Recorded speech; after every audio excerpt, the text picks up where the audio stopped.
জুলাই গণঅভ্যুত্থানে আওয়ামী লীগের পতনের পর অন্তর্বর্তী সরকারের ওপর রাজনৈতিক দলগুলোর চাপ বাড়তে থাকে নির্বাচন নিয়ে। কিন্তু দেশের এমন ভঙ্গুর পরিস্থিতিতে ছাত্র জনতার গঠিত সরকার চায় আগে সংস্কার পরে নির্বাচন।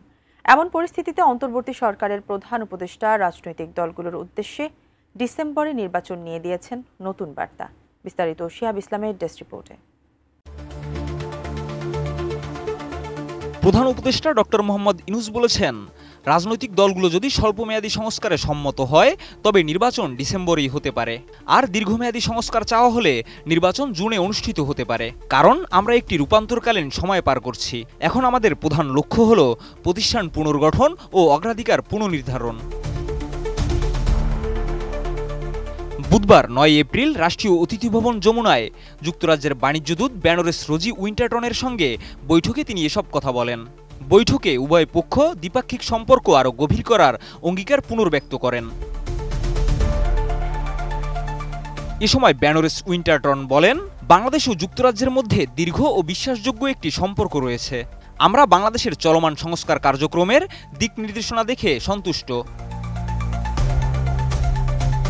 প্রধান উপদেষ্টা সরকারি স্বাস্থ্যসেবা খাতকে শক্তিশালী করতে যুক্তরাজ্যের সহায়তা কামনা করে বলেন, আমাদের সরকারি স্বাস্থ্যসেবা কার্যক্রম প্রায় অকার্যকর। এখানে যুক্তরাজ্য গুরুত্বপূর্ণ ভূমিকা রাখতে পারে। স্বাস্থ্য খাতে দক্ষ জনবলের ঘাটতির কথা উল্লেখ করে তিনি বলেন, বর্তমানে আমাদের দেশে নার্সের ঘাটতি রয়েছে। তবে নার্সিং শুধু বাংলাদেশের নয়, এটি একটি বৈশ্বিক চাহিদা। আমরা এমনভাবে নার্সদের প্রশিক্ষণ দিতে চাই যেন তারা বিশ্বব্যাপী অবদান রাখতে পারে।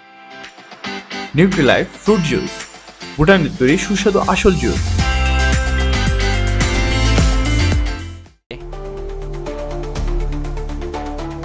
তিনি আরও বলেন, আরেকটি সম্ভাবনাময় খাত হল ওষুধ শিল্প। আমরা চাই ভ্যাকসিনের প্যাটেন্ট সুরক্ষা তুলে নেওয়ার জন্য যুক্তরাজ্য সোচ্চার ভূমিকা পালন করুক, যাতে সব দেশ সামাজিক ব্যবসার মডেলে স্বল্প খরচে উৎপাদন করতে পারে। দুই পক্ষ শিক্ষা, বস্ত্রশিল্প, প্রতিরক্ষা ও বিমান চলাচল সহ কৌশলগত সহযোগিতার আরও বিস্তৃত ক্ষেত্র নিয়ে আলোচনা করেন।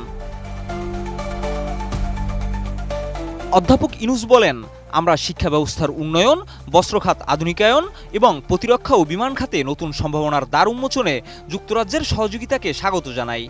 উভয় পক্ষই প্রশিক্ষণ, প্রযুক্তি বিনিময় এবং দীর্ঘমেয়াদী অংশীদারিত্বের উপর গুরুত্ব দেন। এছাড়া নারীর সম-অধিকার প্রসঙ্গে প্রধান উপদেষ্টা বলেন, আমরা সবসময় নারীর অংশগ্রহণকে অগ্রাধিকার দিই। নারীর ক্ষমতায়ন আমাদের উন্নয়ন কৌশলের কেন্দ্রে। ব্যানরেস উইন্টারটন চলমান সংস্কার প্রক্রিয়ায় যুক্তরাজ্য সরকারের সমর্থনের কথা জানান। বৈঠকে বিডার চেয়ারম্যান চৌধুরী আশিক মাহমুদ বিন হারুন এবং এসডিজি সমন্বয়কারী লামিয়া মোর্শেদ উপস্থিত ছিলেন। শিহাব ইসলাম, এটিএন নিউজ।